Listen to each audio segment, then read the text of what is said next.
Hey guys, I'm Charles, Liquor CEO. Thanks for stopping by and taking a gander at one of my videos. I do appreciate that. I'm a 20 plus year liquor veteran. I make craft spirits. I help people make craft spirits.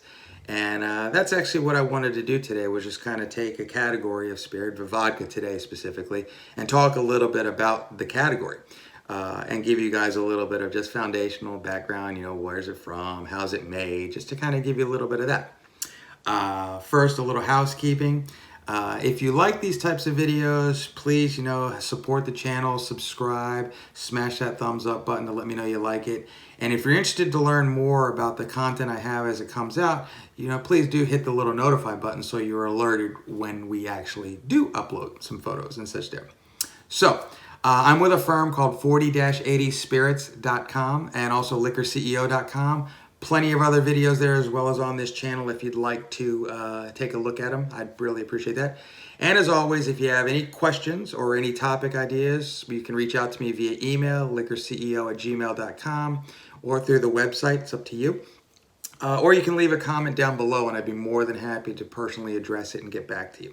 So, let's jump right in and talk a little bit about vodka.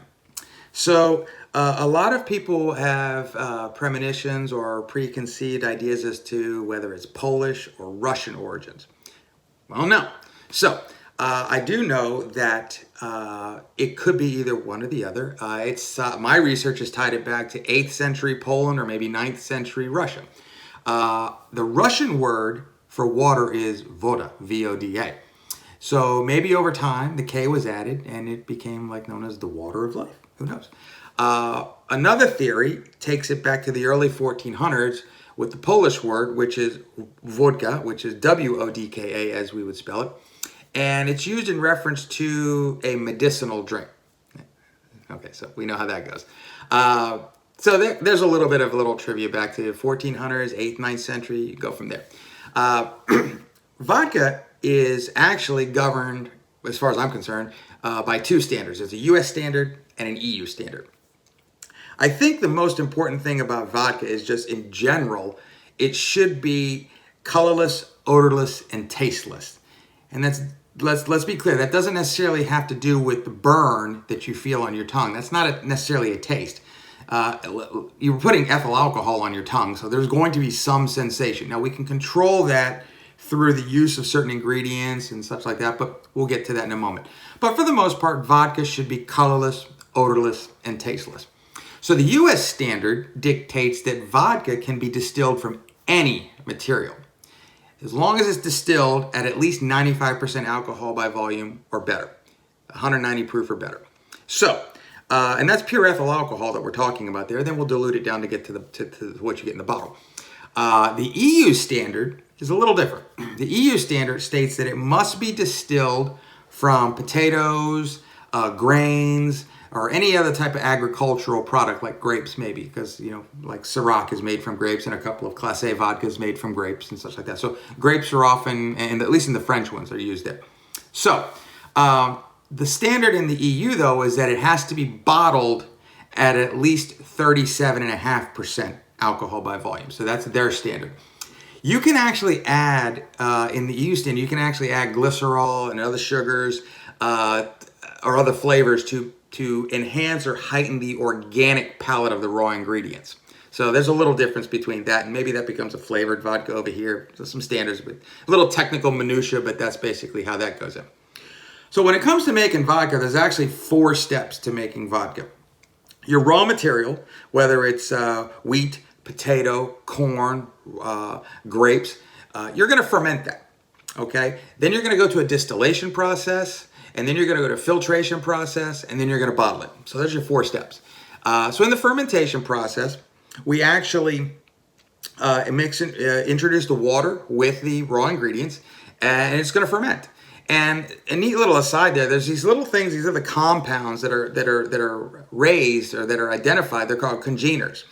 And those are little compounds that are present in the fermentable solution, the fermented solution, that maybe have some characteristics of taste or flavor or bite that's present in the vodka. It's up to the head distiller, the master distiller, to really figure out and control what congeners they want to enhance or remove or work with. That's how that goes, and that could be kind of tied to the signature notes of the vodka. So, for instance, I make Lysin vodka, and some of the congeners that we look for there are the ones that actually enhance the smoothness and the subtlety of the wheat. We use deluxe winter wheat. The reason we use winter wheat is because of the harvest. The proteins in the wheat in the harvest yield a congener that allows it to be a little bit more of a flavorful of the wheat's captured in there, but it also paves the way for a smoother byproduct at the end. So there's that. Filtration is an optional process, charcoal filtration or whatever. That's an optional process. You can do it or you cannot do it. It's just used basically to further the neutralization process of the character of the vodka that you're going for. After that, bottle it, top it, pack it, ship it, drink it. That's what we're looking for there. So that's basically it. That's the 4 steps to making vodka. It's supposed to be, a clear spirit, a neutral grain spirit that's just colorless, odorless, and tasteless. You can get a little character out of it if you want. Interesting little side note, we'll throw this in there because I enjoy the Asian community and the Asian culture. There are other neutral spirits that are vodka-like spirits that you'll find in China, Korea, and Japan that most of you may know about. Baijiu is a Chinese spirit. It's made from sorghum, barley, or sometimes even rice, typically bottled at about 40 to 60% alcohol by volume, so it's pretty aggressive. Shochu is a Japanese spirit made from barley, rice, or sweet potatoes. It typically has a lower alcohol content of around 25%.